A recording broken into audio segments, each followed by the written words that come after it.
Selamat pagi Bapak Ibu dan Saudara. Mari kita buka Alkitab kita dari Matius pasal yang kelima. Minggu yang lalu saya sempat bawa ibadah sore dan kita sudah merenungkan ayat yang ke-30, 31, 32. Hari ini Bapak Ibu dan saya akan melihat ayat 33 sampai dengan 37. Saya baca 33, Bapak Ibu 34, bergantian sampai dengan 36, lalu 37 kita baca sama-sama. Kamu telah mendengar pula yang difirmankan kepada nenek moyang kita, jangan bersumpah palsu, melainkan peganglah sumpahmu di depan Tuhan. 34.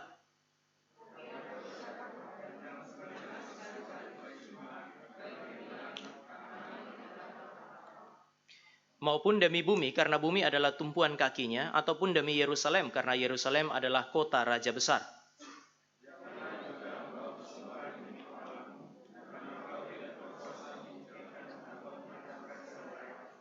Sama-sama. Jika ya, hendaklah kamu katakan ya. Jika tidak, hendaklah kamu katakan tidak. Apa yang lebih daripada itu berasal dari si jahat. Mari kita berdoa.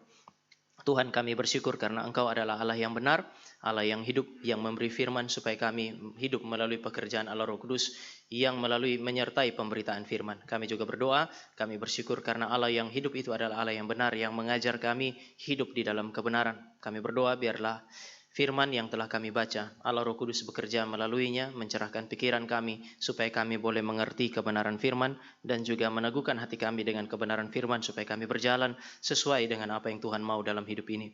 Ini doa kami menyerahkan waktu di mana kami merenungkan firman yang baru saja kami baca kepada Tuhan Sang Pemberi firman itu. Di dalam nama Tuhan Yesus kami berdoa. Amin. Bapak Ibu, sebelum saya masuk fokus kepada ayat yang ke-33 sampai 37, saya mau mengajak kita secara singkat untuk melihat koneksi antara beberapa bagian sebelumnya atau beberapa nasihat yang diberikan oleh Tuhan Yesus kepada murid-muridnya. Sekali lagi, khotbah di bukit adalah khotbah yang diberikan khusus kepada murid-murid yang menyertai Yesus Kristus. Ada dua kelompok manusia waktu itu yang mengikuti Yesus. Yang pertama adalah murid-murid yang bisa kita sebut sebagai simbol daripada gereja hari ini, mewakili gereja hari ini. Tetapi juga ada orang-orang yang seringkali disebut berbondong-bondong mengikuti Tuhan Yesus. Mereka yang berbondong-bondong inilah yang nanti ketika Yesus diadili, mereka berteriak bersama-sama dengan pemimpin-pemimpin agama Yahudi, salibkan dia. Sehingga saudara dan saya bisa lihat bahwa orang yang berjalan bersama dengan Yesus belum tentu adalah murid-murid Kristus. Tetapi setelah Yesus mengajar kepada banyak orang, khotbah di bukit, Matius pasal 5 sampai dengan pasal yang ke-7, adalah khotbah yang memang sengaja diberikan kepada orang-orang dekat, murid-murid yang terdekat dengan Yesus Kristus. Nah, tiga hal yang berkaitan. Yang pertama adalah pasal 5 ayat 28 sampai 30. Ini dikhotbahkan oleh Vikaris Kias, bicara mengenai kekudusan hidup. Hidup manusia adalah hidup yang suci. Oleh karena itu maka ada satu perintah di situ, dia bilang jangan bersinah. Perintah jangan bersinah adalah perintah supaya saudara dan saya tidak menjadikan tubuh kita, tubuh material yang kelihatan ini sebagai pelayan daripada nafsu dosa. Untuk mengingatkan supaya saudara dan saya tidak menyerahkan tubuh sebagai senjata kelaliman, sebagai pelayanan bagi nafsu dosa, maka dia bilang jika mata bikin dosa, cungkil itu. Jika tanganmu berbuat dosa, penggal itu.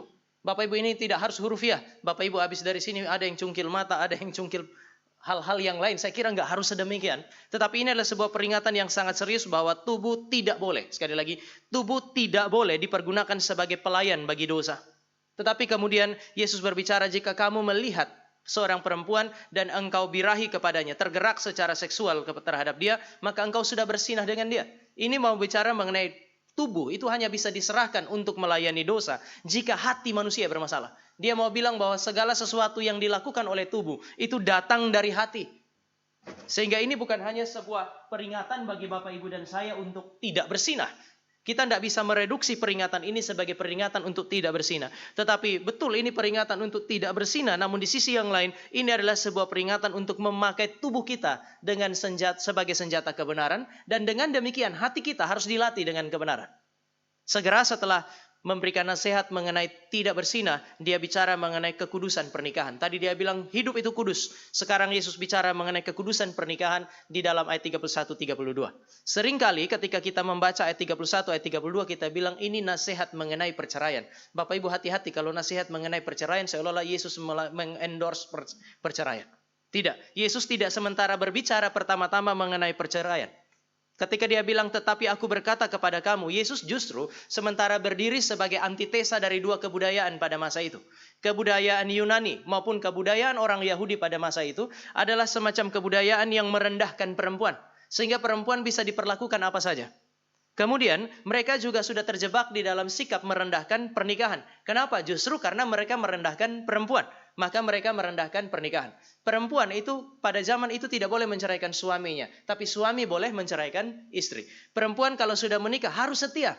Sampai kapan? Sampai mati. Tapi laki-laki itu boleh berpetualang dari kemana-kemana. Makanya saya bilang mereka sangat merendahkan perempuan. Sehingga perempuan itu pada masa itu hanya dianggap sebagai, kenapa menikah dengan seorang perempuan? Untuk mendapatkan anak-anak yang sah. Anak-anak yang tidak sah bisa didapatkan di sana. Seorang laki-laki bahkan di dalam tradisi Yahudi boleh menikah dengan perempuan yang lain kalau dia sudah tidak suka lagi dengan istrinya.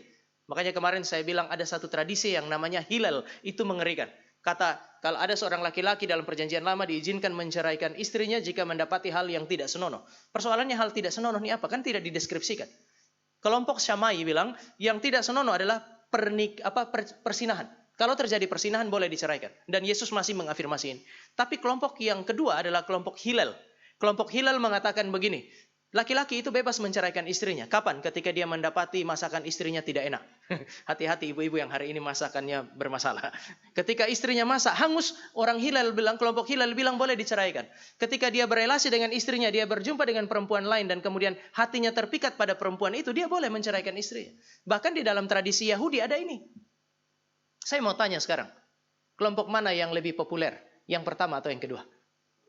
Yang kedua tentu saja, karena itu lebih cocok dengan hasrat masyarakat yang hidup di dalam kelompok yang bersifat patriarki. Pada masa itu perempuan sangat-sangat tertekan. Maka Tuhan Yesus bukan sementara berbicara mengenai perceraian, tapi dia mau mengatakan bahwa pernikahan dari sudut pandang Alkitab itu beda. Dia bicara mengenai original intention of God. Pernikahan itu sakral. Pernikahan itu harus terjadi seumur hidup. Bapak Ibu nanti bisa bandingkan dengan Matius pasal yang ke-19. Beberapa pasal sedemikian. Lalu kenapa dia ngomong mengenai perceraian? Dia mau bilang bahwa perceraian kalau terjadi itu karena dosa. Karena kekerasan hati manusia. Surat cerai pada zaman itu Bapak Ibu diberikan bukan semata-mata untuk melegalkan perceraian. Tetapi karena manusia keras hati. Suami keras hati dia ceraikan istrinya. Untuk melindungi perempuan itu harus ada surat cerai. Karena perempuan tidak bisa menceraikan suami. Suami yang harus menceraikan istri. Kalau dia menceraikan istri karena alasan yang sah yaitu persinahan, maka harus kasih surat. Dengan demikian ini perempuan bisa diperlakukan dengan benar oleh masyarakat pada hari itu. Tetapi kalau seandainya perempuan itu diceraikan bukan karena dia bersinah, maka karena pada masa itu perempuan yang menjadi janda sulit untuk hidup, dia terpaksa harus menikah lagi. Tapi ikatan pernikahan adalah ikatan seumur hidup. Tanpa sinah Bapak Ibu, perceraian itu tidak sah di mata Allah. Sekali lagi, tanpa sinah. Kalau sinah di dalam perjanjian lama, perceraian sah. Kenapa? Karena pada masa perjanjian lama, jika seorang perempuan misalnya bersinah, maka dia akan dilempar dengan batu sampai mati. Begitu dia dilempar dengan batu sampai mati, laki-lakinya bebas untuk menikah. Sebenarnya sebaliknya, ketika seorang laki-laki itu bersinah, dia dilempar dengan batu sampai mati. Kematian itu memutuskan relasi suami dan istri. Maka sang istri itu punya kebebasan untuk menikah lagi. Kalau seandainya seorang laki-laki bersinah lalu kemudian ada surat cerai di situ, perempuan ini punya kebebasan untuk nanti kemudian masuk ke dalam pernikahan. Kenapa? Karena secara spiritual relasi ini sudah putus. Di dalam perjanjian baru, orang Yahudi nggak boleh lagi lempar orang lain dengan batu sampai mati. Ada hukum Romawi yang menjamin itu. Maka perlu ada surat untuk melegalisasi hal ini. Nah, ini menjadi hal yang sangat penting untuk diperhatikan pada masa itu, melindungi sang perempuan. Tetapi kalau sang perempuan itu hanya diceraikan hanya gara-gara dia masak hangus, ini perceraian, ikatan itu meskipun ada surat bagi Allah itu pernikahan tidak sah. Perceraian itu tidak sah meskipun ada surat. Sehingga ketika seorang laki-laki menceraikan istrinya bukan karena sinah, di situ dikatakan laki-laki itu menjadikan istrinya sebagai pesinah. Karena istri itu dengan sangat terpaksa pada masa itu, mau tidak mau harus membuka diri untuk dinikahi oleh orang lain. Maka laki-laki yang menceraikan istrinya dengan alasan yang tidak sah, memaksa istrinya menjadi pesinah. Bapak Ibu mesti lihat, Yesus tidak sementara mengatakan perempuan ini yang paling bertanggung jawab. Penanggung jawab utama adalah laki-laki yang menceraikan dia. Kenapa juga di dalam perjanjian lama, ulangan itu, setelah seorang laki-laki menceraikan istrinya, itu laki-laki lain tidak boleh cepat-cepat menikahi perempuan yang diceraikan. Kenapa? Karena harus ada waktu bagi laki-laki dan perempuan itu memikirkan kembali. Mana tahu ada rekonsiliasi. Kenapa? Karena setelah perempuan ini menikah dengan laki-laki yang lain, Lalu laki-laki ini menceraikan dia, laki-laki kedua menceraikan dia atau mati. Laki-laki pertama tidak boleh ambil dia lagi menjadi istri. Maka harus ada waktu untuk memikirkan itu. Alkitab itu sangat detail terhadap apa yang disebut sebagai pernikahan. Tetapi itu minggu yang lalu, Bapak Ibu, ikatan pernikahan, Yesus mau katakan itu sebagai sebuah ikatan yang sangat kuat. Kenapa? Karena dua mempelai yang menikah itu, mereka mengikat janji di hadapan Allah. Allah adalah saksi pernikahan mereka. Minggu yang lalu saya bilang orang yang merusakkan pernikahan itu bukan hanya sekedar menghancurkan janji pernikahan, tapi mereka pada saat yang sama langsung merusakkan relasi dengan Allah. Maka Maleakhi bilang Allah kita adalah Allah yang sangat membenci perceraian. Sekarang Bapak Ibu, karena pernikahan itu adalah ikat janji, maka ayat 30 pasal yang ke-5 ayat 33 sampai 37 bicara mengenai kuatnya janji atau sumpah. Jadi Bapak Ibu dan saya bisa lihat ya, ada relasi yang sangat kuat di situ. Karena ada pernikahan itu adalah ikat janji di hadapan Tuhan. Sekarang dia bicara mengenai kekuatan janji di hadapan Allah atau sumpah di hadapan Allah. Masalahnya apa? Masalahnya adalah lagi-lagi orang Yahudi. Orang Yahudi sangat meremehkan apa yang disebut sebagai sumpah. Dan kemudian mereka mulai memelintir sumpah. Untuk apa? Untuk kepentingan diri, untuk puaskan ambisi yang ada di dalam hati mereka. Mari kita lihat sekarang pasal 5 ayat 34. Kelihatannya Yesus seperti melarang sumpah di situ. Tetapi aku berkata kepadamu, jangan sekali-kali bersumpah. Jangan sekali-kali kamu bersumpah dan seterusnya. Apakah Yesus sementara melarang sumpah? Bapak Ibu, saya kira tidak demikian. Mari kita bandingkan apa yang terjadi pada zaman itu dengan naskah aslinya atau teks asli. Imamat pasal 19 ayat 12. Terkait dengan sumpah, Imamat pasal 19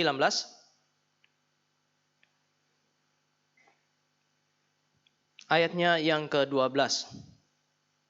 Kita baca sama-sama ayat ini. 2, 3. Janganlah kamu bersumpah dusta demi namaku, supaya engkau jangan melanggar kekudusan nama Allahmu. Akulah Tuhan. Orang Yahudi itu memelintir bagian ini sebenarnya. Pemimpin-pemimpin agama Yahudi. Ketika Allah memberi penekanan di dalam ayat 12, penekanannya adalah janganlah kamu bersumpah dusta. Penekanannya adalah jangan bersumpah dusta dalam kondisi apapun. Tetapi orang Yahudi punya pemimpin agama di dalam kondisi tertentu pada zaman itu yang mereka tekankan adalah dengan namaku atau demi namaku.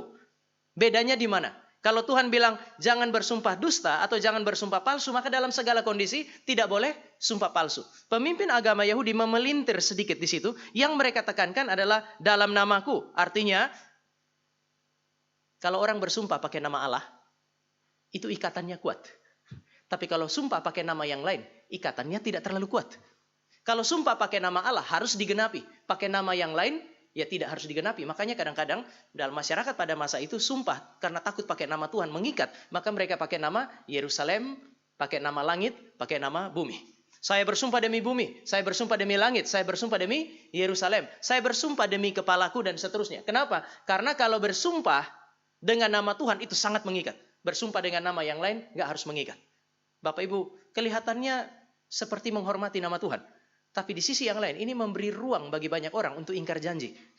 Bayangkan kalau Bapak Ibu ikat perjanjian, gak pakai meterai, pakai sumpah. Lalu sumpahnya pakai nama langit, nama bumi. Nanti setelah itu suami bisa bilang, waktu itu pakai nama langit, bukan pakai nama Tuhan. Masih ada ruang bagi saya untuk menikah lagi, dan seterusnya. Tapi ini adalah ruang yang diberikan, keleluasaan yang pada masa itu diberikan oleh pemimpin-pemimpin agama Yahudi. Mari yang kedua, kita lihat Bilangan pasal 30 ayat 2. Ini mirip dengan Ulangan pasal 23. Bilangan pasal 30 ayat 2.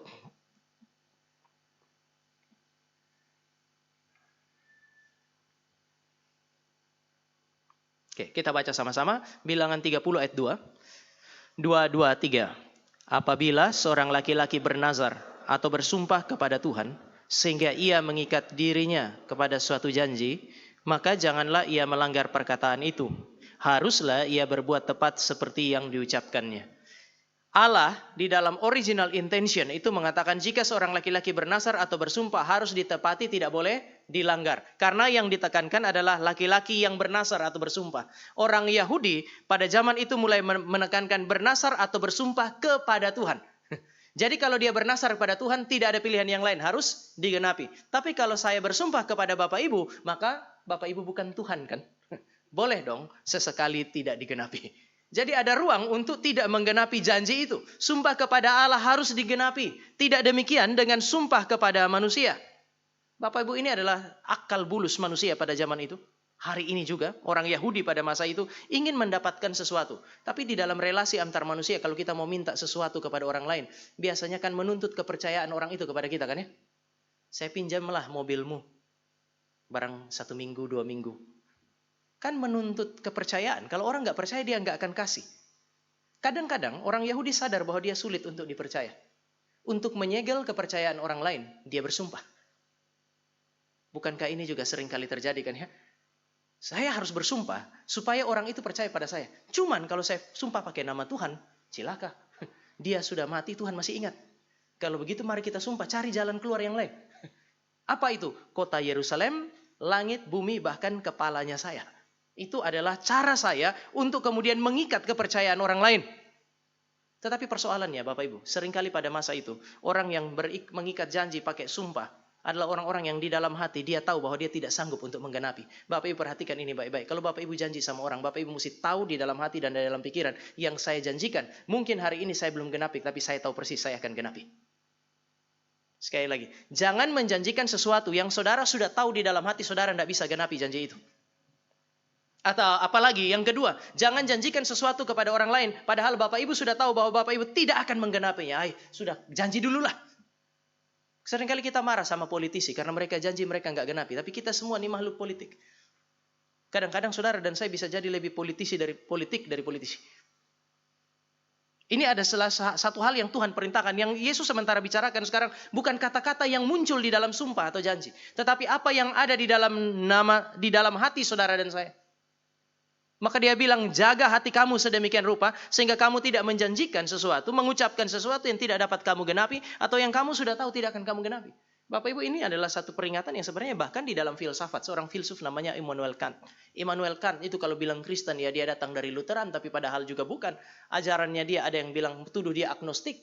Orang yang tidak jelas beragama Kristen, Lutheran, atau sebenarnya agnostik ini, adalah orang yang sangat baik di dalam pengajaran moralnya dia. Sampai hari ini tidak ada orang belajar filsafat moral tanpa singgah di dalam pemikiran atau bukunya Immanuel Kant. Immanuel Kant itu dia bilang begini, jangan mengucapkan sesuatu yang di dalam hatimu kamu sudah tahu tidak akan kamu genapi. Ini kan bohong kan ya? Saya berucap, saya menuliskan sesuatu tetapi di dalam hati saya sudah tahu bahwa saya tidak menggenapinya. Orang Yahudi itu karena mereka ikat janji, jelas pakai surat dan segala macam, maka mereka berusaha untuk menggunakan nama-nama yang lain yang mungkin dapat dipercaya. Untuk apa? Untuk meringankan sumpah dan meringankan tanggung jawab. Maka nama-nama yang disebutkan Tuhan Yesus di dalam 34-36 adalah nama-nama yang digunakan bukan untuk mengingatkan kepada Tuhan, tetapi untuk meringankan bobot sumpah. Untuk meringankan bobot tanggung jawab saudara dan saya. Di sini saudara saya bisa mengerti apa yang pernah dikatakan oleh Raffi Sakarias.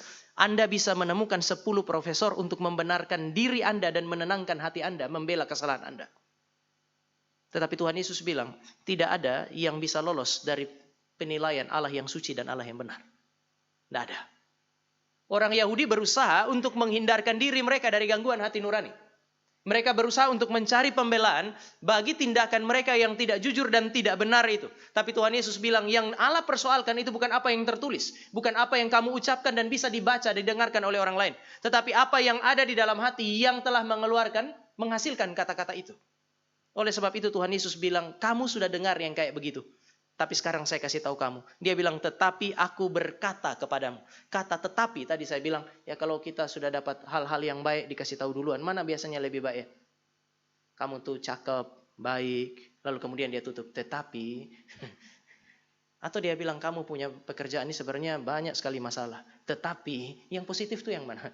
Yang mulai dari yang positif berakhir dengan negatif, atau mulai dari yang kelihatan negatif berakhir dengan positif?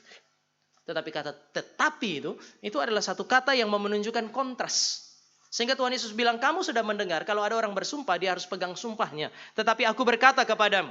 Yesus bilang, saya berbeda dari yang kamu dengar dari guru-guru Yahudi. Saya berbeda dari nenek moyangmu. Murid-murid harus berbeda dari ajaran Yahudi. Bapak Ibu, ini sekarang kita mulai ketemu tuntutan moralnya orang Kristen. Bagi orang Yahudi yang baik, kalau janji, pegang janji. Tuhan Yesus ajarkan mereka. Sekarang yang saya ajarkan adalah melampaui itu. Sumpah bagi Yesus Kristus itu sangat serius. Sumpah itu bukan hanya sekedar kata-kata. Sumpah itu melibatkan dua hal. Pertama, hati Bapak Ibu dan saya. Sekali lagi, bagi Kristus, sumpah itu melibatkan hati. Kata-kata harusnya keluar dari hati. Maka Amsal pasal 4 ayat 23 bilang apa? Jagalah hatimu dengan segala kewaspadaan, karena dari sanalah terpancar kehidupan. Yesus mau bilang, apa yang keluar dari di dalam surat-surat yang kamu buat, atau yang kamu katakan di dalam sumpah, seharusnya itu keluar dari hati. Dan jaga baik-baik supaya ada kesinambungan antara yang ada di hati dengan kata-kata itu. Ini yang disebut sebagai ketulusan Bapak Ibu. Tulus berarti isi hati dan kata itu sama. Orang berdusta berarti dia punya kata dan apa yang ada di dalam hati dan pikiran itu berbeda. Yesus sementara mengajar saudara dan saya melalui ajaran ini untuk menjadi orang yang tulus sebenarnya. Apa yang saudara dan saya katakan dan apa yang saudara dan saya tuliskan, apa yang saudara dan saya lakukan harusnya melibatkan hati kita. Kenapa? Karena di dalam sumpah Allah selalu hadir sebagai saksi. Sekali lagi, Allah hadir sebagai saksi. Nanti sebentar saya akan jelaskan, tapi Tuhan Yesus seolah-olah mau bilang, tidak ada sumpah di mana Tuhan nggak ada. Kamu mau pakai nama langit, kamu mau pakai nama Yerusalem, kamu mau pakai kepalamu, kamu mau pakai nama apa saja. Tetapi ketika kamu menyebut semua itu Tuhan ada, maka jangan pelintir sumpah, jangan permainkan janji. Ini yang pacaran nih, seringkali banyak sekali janji mereka. Jangan terlalu banyak main-main dengan janji itu. Tuhan hadir waktu kamu pacaran. Dulu waktu kami di 3 Bapak Ibu pacaran tuh hanya diizinkan 2 jam. Saya tidak tahu sekolah teologi kenapa begitu kejam. Kita hanya boleh jatuh cinta setelah tahun ketiga. Padahal namanya orang jatuh cinta tuh tidak bisa dilarang. Kita tahun pertama juga sudah jatuh cinta. Maka waktu saya tanya, orang jatuh cinta tuh, Bapak Ibu saya dan Vikaris Grace mulai pacaran itu kan harus satu kampus tahu tuh. Itu kayaknya orang kasih naik bendera setengah tiang, para dosen terutama. Karena dia mahasiswa yang baik. Sementara saya sering kali protes itu. Satu kali saya protes. Kenapa harus tahun ketiga baru belajar? Bukankah orang kalau jatuh cinta itu tidak bisa dilarang?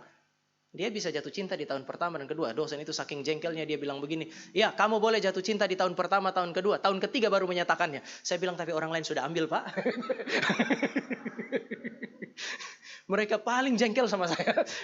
Seringkali saya komplain itu. Tetapi juga pada saat yang sama Bapak Ibu, saya rasa ya ada aturan yang cukup ketat di sana. Lalu dosen itu bilang begini, karena pacaran baru tahun ketiga, pacaran tidak boleh. Kalau kita pergi pacaran di taman, di mana-mana, di I3 tuh nggak boleh. Pacaran tuh di mana? Di rumah dosen, 2 minggu sekali 2 jam. Jadi nanti ketika kita sudah datang kasih tahu Pak, kami akan pacaran di sini. Dosen, oke, berarti hari Kamis malam itu harus hari Kamis. Nggak ada hari yang lain tuh. Hari Kamis 2 jam di rumah dosen. Memang dosen siapkan minum dan snack. Tapi saya kira sulit dinikmati. Siapa di sini pacaran mau dijagain calon mertua? Nggak ada. Tapi aturan mainnya ya begitu, dijagai, dibatasi. Dan kehidupan yang sedemikian adalah kehidupan yang mungkin sangat sulit untuk kemudian dinikmati. Nah, waktu saya ngomong sama ada dosen, dia bilang begini, lebih baik kamu pacaran di sini. Kami mengawasi. Saya bilang, tapi Pak, kalaupun kami pacaran di luar, Bapak enggak mengawasi, Tuhan mengawasi. Dia bilang amin sih, tapi aturan tetap aturan. Di sini Tama. Tapi saya mau ingatkan saudara yang kadang-kadang kita lihat janji, kita enggak ngomong sumpah, kita ngomong janji yang saudara ucapkan. Itu harus keluar dari hati. Yang perempuan juga jangan terlalu cepat terbuai dengan gombalannya itu. Lebay kadang-kadang. Ada masa di mana saudara menguji ini barang yang datang dari hati atau enggak. Sekali lagi, Yesus nanti sebentar di bagian kedua saya akan tunjukkan kepada Bapak Ibu. Yesus tidak ngomong sumpah semata-mata melalui ayat ini. Yesus ngomong keseharian. Tapi yang sekarang dia tuntut adalah segala sesuatu yang saudara dan saya keluarkan sebagai janji atau apapun itu datang dari hati. Sehingga saudara dan saya itu tidak terjebak di dalam usaha mempergunakan hal-hal yang sakral. Memelintir firman, lalu kemudian memalsukan sumpah untuk mencapai tujuan dan memuaskan hati kita.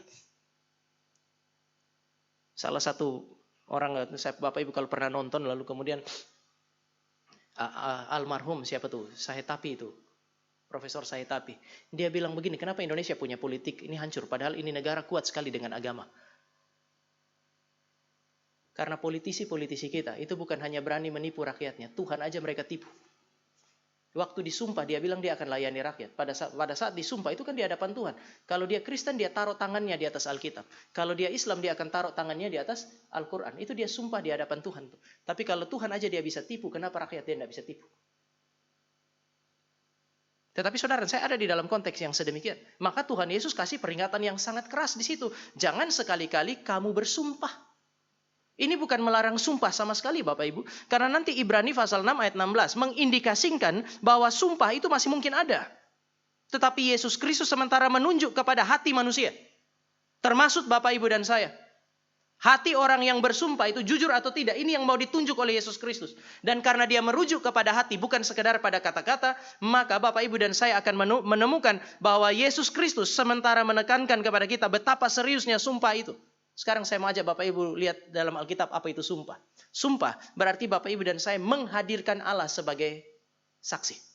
Orang yang bersumpah biasa pakai nama Tuhan karena Tuhan adalah saksinya. Pernikahan ketika orang ikat janji di depan hamba Tuhan itu bukan cuma di hadapan Tuhan dan jemaat dan hamba Tuhan, tapi kita percaya Tuhan ada di situ. Maka nanti kalau saudara dan saya dalam konteks Gary, begitu selesai mereka ucap janji nikah, itu pendeta akan ucapkan kalimat Tuhan Yesus ayat 37 tadi. Jika ya, katakan ya. Karena kita percaya bahwa bukan hanya sekedar manusia yang menjadi saksi, tetapi sumpah berarti Allah hadir sebagai saksi. Dan biasanya di dalam sumpah itu orang menghadirkan objek-objek sakral yang terkait pada Tuhan. Tadi saya bilang, entah itu Quran, entah itu Alkitab. Tetapi objek sakral itu hadir di sana. Bukan demi objek itu semata-mata. Tetapi karena Tuhan yang hadir bersama dengan dia. Untuk apa? Kita panggil Tuhan dalam sumpah untuk apa? Untuk meneguhkan kata-kata kita. Meneguhkan janji kita. Meneguhkan tindakan kita sebagai sesuatu yang benar. Artinya ada asumsi Allah itu tidak hanya mendengar kata-kata. Tapi bagi Yesus, Tuhan Allah kita adalah Allah yang melihat hati. Maka sekarang Bapak Ibu perhatikan 3 hal yang mau Yesus ajarkan secara singkat. Pertama, Yesus menegaskan sekali lagi mengenai seriusnya sumpah. Dia bilang Allah selalu hadir dalam setiap sumpah sebagai saksi. Dia selalu hadir untuk mendengar kata-kata yang diucapkan. Dia selalu hadir untuk menilik hati. Maka jangan bersumpah demi langit. Untuk apa kamu sumpah demi langit? Karena itu adalah tahta Allah. Allah hadir di situ. Allah dengar. Kamu pakai demi langit pun, Allah ada di situ dan Allah dengar kata-katamu. Allah lihat hatimu. Jangan kamu bersumpah demi bumi, karena bumi adalah tumpuan kaki Allah. Artinya Allah hadir di situ. Mau pakai nama apapun, Allah ada di situ. Gak usah sumpah, swear biar disambar geledek. Geledek itu bukan Bapak Ibu yang bikin, Tuhan yang bikin. Sumpah pocong. Apalagi itu? Siapa yang bilang pocong itu ada? Pocong yang ada tuh jenazahnya. Setannya nggak ada yang model begitu. Seringkali Bapak Ibu dan saya akan membayangkan setan dari sudut pandang kultural. Makanya kalau Bapak Ibu pergi ke Kupang, Bapak Ibu bilang pocong, orang sana sulit mengerti kalau dia nggak nonton film. Bapak Ibu pergi ke Kupang, Bapak Ibu bilang ada setan namanya Kirandong. Orang Kupang nggak akan mengerti Kirandong itu apa. Tapi kalau Bapak Ibu bilang Suwangi, ngerti dia. Tapi orang Jawa nggak ngerti. Jadi saudara saya selalu bicara konsep setan itu dari sudut pandang kita kan ya. Kita yang mengkonstruksi setan modelnya kayak apa? Ingat, malaikat itu roh. Dia nggak punya bentuk kayak yang Bapak Ibu dan saya bayangkan. Itu sebab saya pernah bilang begini. Kalau ada satu orang terlalu sering lihat setan, lalu dia bilang, saya punya karunia lihat setan. Lebih baik kau lihat Tuhan sering-sering daripada kau lihat setan. Itu tuh bukan karunia lihat setan. Itu tuh dipermainkan setan. Lalu di dalam masyarakat kita ada sumpah pocong. Sudahlah Bapak Ibu kalau Kristen nggak usah lah. Nggak usah itu. Swear biar disambar geledek. Tuhan Yesus bilang sama seperti kepalamu engkau tidak berkuasa atasnya. Tuhan Yesus bilang geledek itu hanya bisa ada kalau Allah mengizinkan geledek itu ada. Saudara dan saya tidak diizinkan oleh Allah untuk bersumpah pakai apapun. Lalu apalagi kita pakai itu sebagai alasan untuk bersumpah palsu. Jangan kamu bersumpah demi Yerusalem karena itu adalah kota Allah. Allah hadir di situ. Allah saksinya. Allah dengar kata-katanya. Allah tahu hatimu. Jangan bersumpah demi kepalamu. Bapak Ibu ini dilakukan bahkan ada satu narasi yang dengan jelas menceritakan kalau orang sumpah pakai kepalanya dia maksudnya apa? Aku bersumpah demi kepalaku. Biarlah hidupku ini hilang jika aku tidak menggenapi janjiku. Tapi ketika Bapak Ibu bilang kamu sudah bersumpah demi kepalamu, dia akan bilang, tapi coba lihat kepala saya masih tetap ada meskipun saya tidak menggenapinya. Orang Yahudi itu politisi. Tapi Tuhan Yesus bilang tidak bisa. Kamu tidak pernah bisa menghindari apa-apa karena kamu tidak berkuasa atas kepalamu. Allah memelihara kepalamu supaya bisa ada. Artinya Allah ada bersama dengan kamu. Allah tahu isi kepalamu, Allah tahu isi hatimu. Yesus bicara dengan sangat tajam kepada mereka. Bapak Ibu ini bukan sebuah kalimat yang sangat sederhana. Maka dia mau bilang kalau kamu bersumpah ingat baik-baik. Sumpah adalah tindakan serius. Selalu dilakukan di hadapan Allah yang benar. Sebagai saksi dan yang menilik hatimu. Maka sumpah harus ditepati. Saudara dan saya tidak bisa mempermainkan sumpah. Jangan terlalu gampang. Sedikit-sedikit main sumpah. Sedikit-sedikit main sumpah. Pemuda dengan remaja ini paling sering. Saudara lagi makan pun tiba-tiba saudara sumpah. Sumpah, benaran ini. Tapi yang kedua, yang Tuhan Yesus mau bilang, Yesus sementara mengajarkan kepada saudara dan saya bukan hanya mengenai seriusnya sumpah, tapi Yesus sementara bicara mengenai integritas hidup murid-murid. Betapa seriusnya integritas. Orang, tadi saya bilang, biasanya bersumpah, memanggil Tuhan hadir untuk menguatkan kata-kata yang dia ucapkan. Yesus seolah-olahnya mau bilang begini, idealnya dalam kehidupan murid-murid, mereka tidak butuh sumpah untuk dipercaya. Bapak bisa tanggapan saya. Bagi Yesus, orang Kristen itu tidak butuh bersumpah dulu baru dia dipercaya sama orang lain. Idealnya, saudara punya isi hati dan kata-kata itu selalu sama dalam hidup sehari-hari, sehingga kalaupun kita nggak sumpah pun orang percaya sama kita. Makanya Yesus bilang, jangan sekali-kali kamu bersumpah, bukan melarang sumpah, tapi melarang saudara dan saya hidup tidak jujur. Hati dan kemudian tindakan, hati dan kata-kata itu nggak bisa dipegang sehingga orang nggak percaya. Sehingga kita terpaksa harus sumpah setiap kali mau ngomong. Saya harus sumpah dulu Bapak Ibu, memang selama ini saya bohong sih, tapi sumpah kali ini, di mimbar ini saya jujur. Yesus mau bilang orang yang terlalu sering bersumpah adalah orang-orang yang memang tiap hari nggak jujur. Makanya saya bilang jangan terlalu sering sumpah juga sama orang. Sedikit-sedikit sumpah, sedikit-sedikit sumpah itu hanya mau menunjukkan Anda adalah orang yang tak bisa dipercaya sama sekali tiap hari. Bab ini yang saya bilang teguran Yesus itu sangat keras. Idealnya murid Kristus adalah orang yang dapat dipercaya sehingga tidak butuh sumpah untuk bisa dipercaya. Orang Kristen adalah orang-orang yang tidak hanya jujur kalau disumpah. Tiap hari hidup nggak jujur. Waktu kita dagang semua orang tertipu. Tapi kemudian kita terpaksa jujur. Karena apa? Karena sumpah. Itu bukan Kristen. Itu Yahudi. Orang Kristen adalah orang yang bisa jujur. Entah ada sumpah, entah tidak ada sumpah. Hatinya tulus. Kata dan hatinya selalu sama. Dan ini diketahui oleh semua orang.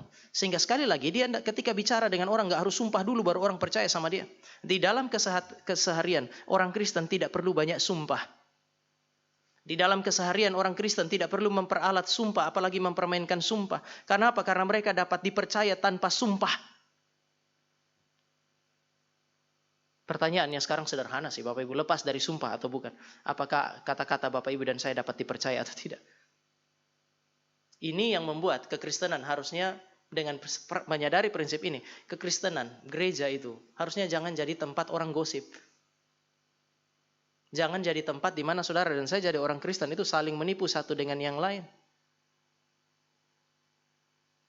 Sehingga kita perlu tanya sekarang di dalam hati kita apakah kata-kata Bapak Ibu dan saya adalah kata-kata yang dapat dipercaya atau tidak. Kehidupan Kristen itu sesimpel ini Bapak Ibu. Jika ya, katakanlah ya. Jika tidak, katakanlah tidak. Ayat 37 kan. Simpel sekali. Sederhana kehidupan orang Kristen itu. Kalau sudah ya, tidak. Tiap hari begitu, saudara dan saya nggak butuh sumpah untuk mengafirmasi otoritas kata-kata Bapak Ibu dan saya. Orang tahu ya, dia kalau ngomong begitu. Tentu saja ini sulit. Tetapi Bapak Ibu dan saya mesti ingat bahwa kehidupan yang sesimpel ini adalah kehidupan yang dianugerahkan Allah bagi Bapak Ibu dan saya. Orang Kristen bukan mengusahakannya. Tetapi orang Kristen itu kemudian dituntun oleh Allah melalui apa yang hari ini di dalam teologi reform itu kita sebut sebagai pengudusan progresif. Allah secara progresif memperbaharui kehidupan Bapak Ibu dan saya. Yang ketiga dan yang terakhir Bapak Ibu. Kalimat Yesus, jangan sekali-sekali kamu bersumpah. Itu tidak berarti bahwa Bapak Ibu dan saya tidak boleh bersumpah. Tapi Yesus mau mengatakan sumpah yang sangat serius itu harusnya hanya muncul dalam apa yang bisa kita sebut sebagai special occasion, dalam waktu-waktu yang khusus. Itu bukan makanan keseharian kita. Jadi jangan juga di lobi situ sambil makan Bapak Ibu sumpah terus. Sumpahlah. Enggak. Sumpah itu special occasion. Harusnya dia muncul hanya di dalam waktu-waktu atau dalam kondisi-kondisi tertentu. Di pengadilan. Seorang penulis bilang bahwa Yesus juga tahu antara yang ideal dengan yang tidak ideal. Idealnya orang Kristen itu harus selalu bisa dipercaya. Tetapi dalam kondisi-kondisi khusus. Memang diperlukan sumpah. Kenapa? Karena saudara dan saya ada di dalam dunia yang berdosa. Habis ini juga kalau saudara satu dengan yang lain terlibat dagang, jangan bilang yang penting percaya saja. Sudah dengar pendeta Tamang ngomong kan ya. Surat perjanjian tuh bikin.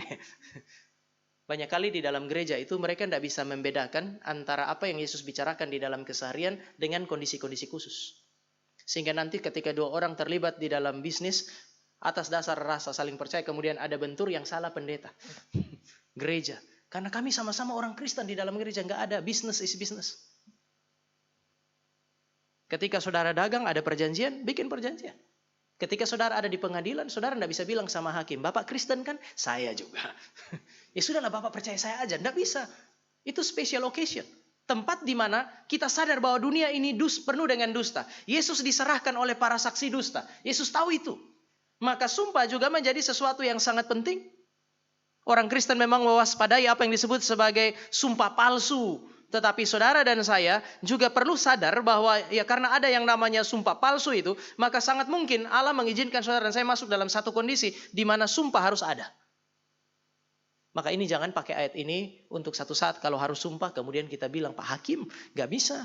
Yesus saya mengajarkan saya jangan sekali-sekali kamu bersumpah. Saudara nggak bisa lari dengan alasan ini karena Yesus sendiri tahu bahwa ada waktu khusus di mana saudara dan saya harus bersumpah. Tetapi justru karena sumpah hanya terjadi dalam waktu-waktu yang khusus, itu menunjukkan kepada saudara dan saya betapa seriusnya sumpah. Dia hanya terjadi di waktu-waktu khusus. Kenapa Yesus bilang kamu tidak boleh dalam keseharian itu mempermainkan sumpah? Karena Bapak, Ibu, dan saya kalau terus-menerus hanya mempermainkan sumpah, akibatnya bobot sumpah yang seharusnya itu menjadi sangat ringan. Kadang-kadang Stefan itu kalau janji sama saya, ini kita pergi ke Indomaret beli ini. Ini yang terakhir, Pak. Ini yang terakhir. Dia nggak bilang sumpah, yang terakhir, tapi ada ini nih. Zaman dulu kan sumpah itu apa swear. Nah, serius. Sehingga dia akan bilang betul, Pak, betul. Ini yang terakhir. Ini yang terakhir. Saya biasa lihat jarinya. Ini yang terakhir. Dia sebentar berjanji. Padahal itu sumpah palsu. Setelah yang terakhir, dia bilang yang terakhir, Bapak Ibu pergi dengan dia sampai di Indomaret. Yang terakhir tuh jadi banyak. Besok jadi lagi. Dengan demikian kalau anak sudah dilatih terus-menerus dan kami tidak pernah ngomong kamu itu bohong sama papa mama, ya nanti kebiasaan seperti ini akan menjadi mengucapkan janji itu menjadi hal yang terlalu ringan, terlalu biasa. Maka Bapak Ibu dan saya akan ketemu orang Kristen tiap hari itu di dalam percakapan apapun, sudahlah percaya aja sama saya. Urusan dia nggak janji, dia akan terus nggak laksanakan, nanti terus percaya aja sama semua orang dia bilang percaya saja. Bahkan orang sudah nggak percaya dia pun dia masih bilang percaya saja. Saudara, saya perlu jaga ini. Kristus sementara bicara mengenai apa yang disebut sebagai integritas terakhir, Bapak Ibu. Kenapa Yesus bilang dalam keseharian harusnya kita bisa dipercaya? Karena ini kesaksian yang efektif di dalam dunia yang sudah tidak jujur. Yesus bilang, kamu tuh harus bisa dipercaya tanpa sumpah. Karena dunia ini kadang-kadang butuh sumpah baru mereka bisa dipercaya. Kadang-kadang sudah sumpah pun masih tidak bisa dipercaya. Tapi kalau kamu di dalam keseharian itu bisa dipercaya tanpa sumpah, itu kesaksian yang sangat efektif. Kenapa saudara dan saya mesti jadi sama dengan dunia yang tidak bisa dipercaya bahkan ketika mereka sudah bersumpah? Bapak Ibu, kalimat Kristus adalah kalimat atau pengajaran Kristus ini adalah sebuah pengajaran yang sangat tajam sebenarnya. Ketika Bapak Ibu dan saya baca, terlewat begitu saja. Tapi mari Bapak Ibu dan saya masuk lebih dalam. Tuhan kita bukan hanya Tuhan yang benar yang mencintai kebenaran. Allah yang benar adalah Allah yang hadir sebagai saksi dalam seluruh dimensi hidup Bapak Ibu dan saya. Dia tahu isi hati kita. Sehingga dia tahu persis apa yang saudara dan saya katakan dan lakukan itu persis sama dengan apa yang ada di dalam hati atau tidak. Kiranya Tuhan memberkati Bapak Ibu dan saya. Kita berdoa. Kami datang dan kami bersyukur kepada Tuhan oleh karena kasih karunia yang telah diberikan bagi kami, firman yang dianugerahkan melalui pekerjaan Allah Roh Kudus dan pengajaran yang diberikan oleh Kristus. Kami datang, kami berdoa kiranya Tuhan hadir di tengah-tengah kami. Berkati kami, tilik hati kami, ampuni kami jika kami gagal. Tapi kuatkan kami karena kami tahu kami hanya bisa menggenapi tuntutan moral spiritual yang begitu tinggi jika Tuhan hadir dan memimpin kehidupan kami dan memberkati kami. Ini doa kami di dalam nama Tuhan Yesus kami berdoa dan menyerahkan hidup kami secara personal maupun secara komunal sebagai satu umat Tuhan di GRI Depok ini kepada Tuhan yang empunya kami. Ini doa kami dalam nama Tuhan Yesus. Amin.